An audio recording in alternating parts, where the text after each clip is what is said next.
Hi dears, welcome back to my channel. അപ്പോൾ ഇന്ന് വന്നിട്ടുള്ളത് ഒരു സിമ്പിൾ റെസിപ്പി ആയിട്ടാണ്. നമുക്ക് തട്ടുകടയിൽ നിന്നും ബജിക്കടയിൽ നിന്നൊക്കെ കിട്ടുന്ന ആ ഒരു ബജി ചമ്മന്തി വളരെ ഈസി ആയിട്ട് അതേ പെർഫെക്റ്റ് ടേസ്റ്റോട് കൂടി എങ്ങനെ തയ്യാറാക്കി എടുക്കുന്നതെന്ന് കണ്ടു നോക്കാം. അപ്പോൾ അതിനു മുമ്പായിട്ട് എൻ്റെ ഈ ഒരു ചാനൽ ആദ്യമായിട്ട് കാണുന്നവരുണ്ടെങ്കിൽ ഒന്ന് സബ്സ്ക്രൈബ് ചെയ്തിട്ട് സപ്പോർട്ട് ചെയ്യണം കേട്ടോ. ഇനി നമുക്ക് വീഡിയോ കണ്ടു നോക്കാം. അപ്പോൾ ഇത് തയ്യാറാക്കുന്നതിന് വേണ്ടിയിട്ട് ഞാനിവിടെ ഒരു സവോളയും ഒരു തക്കാളിയും എടുത്ത് വെച്ചിട്ടുണ്ട്.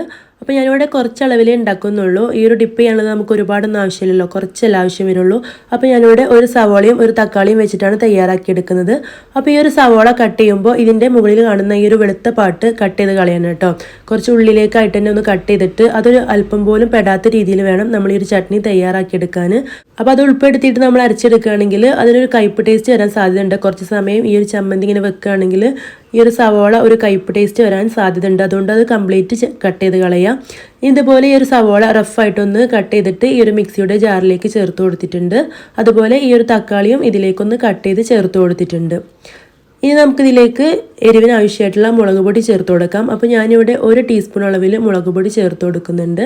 അപ്പോൾ കാശ്മീരി മുളക് പൊടി ഉണ്ടെങ്കിൽ അത് ചേർത്ത് കൊടുക്കുക കേട്ടോ. അപ്പോൾ നല്ല ഒരു കളറും കിട്ടും, അധികം എരിവ് ഉണ്ടാവില്ല. അപ്പോൾ ഇവിടെ 1 ടീസ്പൂൺ മുളക് പൊടി ചേർത്ത് കൊടുത്തിട്ടുണ്ട്. ഇനി ഇതിലേക്ക് ആവശ്യത്തിനുള്ള ഉപ്പും കൂടെ ചേർത്ത് കൊടുക്കണം. അപ്പോൾ ഇവിടെ ഉപ്പും ചേർത്ത് കൊടുത്തിട്ടുണ്ട്. ഇനി നമ്മൾ ചേർത്ത് കൊടുക്കുന്നത് ഒരല്പം പഞ്ചസാരയാണ്. ഒരു 1/4 ടീസ്പൂണിന് കുറച്ച് മുകളിലായിട്ട് ഒരല്പം പഞ്ചസാര മാത്രം ചേർത്ത് കൊടുത്താൽ മതി. പഞ്ചസാര കൂടി പോകരുത്.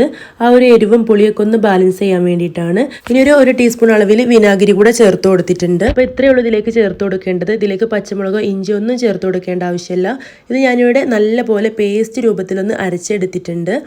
അപ്പോൾ നമുക്ക് ബജിക്കടയിൽ നിന്ന് ഈ ഒരു ബജികളുടെ കൂടെയൊക്കെ കഴിക്കാൻ കിട്ടുന്ന അതേ ഒരു ടേസ്റ്റിലാണ് ഈ ഒരു ബജി ചട്നി ഉള്ളത്. അപ്പോൾ എല്ലാവരും തയ്യാറാക്കി നോക്കണം. അപ്പോൾ ഈ ഒരു പഞ്ചസാര പലരും ചേർത്ത് നോക്കാറുണ്ടാവില്ല. അപ്പോൾ അത് ചേർത്തിട്ട് തയ്യാറാക്കി എടുക്കുമ്പോഴാട്ടോ ആ ഒരു പെർഫെക്റ്റ് ടേസ്റ്റ് കിട്ടുക. ആ ഒരു പുളിയെയും ഉപ്പിനെയൊക്കെ ഒന്ന് ബാലൻസ് ചെയ്തിട്ട് നല്ലൊരു ടേസ്റ്റ് ആയിരിക്കും.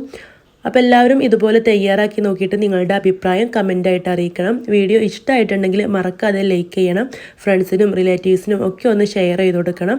എൻ്റെ ഈ ഒരു ചാനൽ ആദ്യമായിട്ട് കാണുന്നവരാണെങ്കിൽ ഒന്ന് സബ്സ്ക്രൈബ് ചെയ്തിട്ട് സപ്പോർട്ട് ചെയ്യണം കേട്ടോ.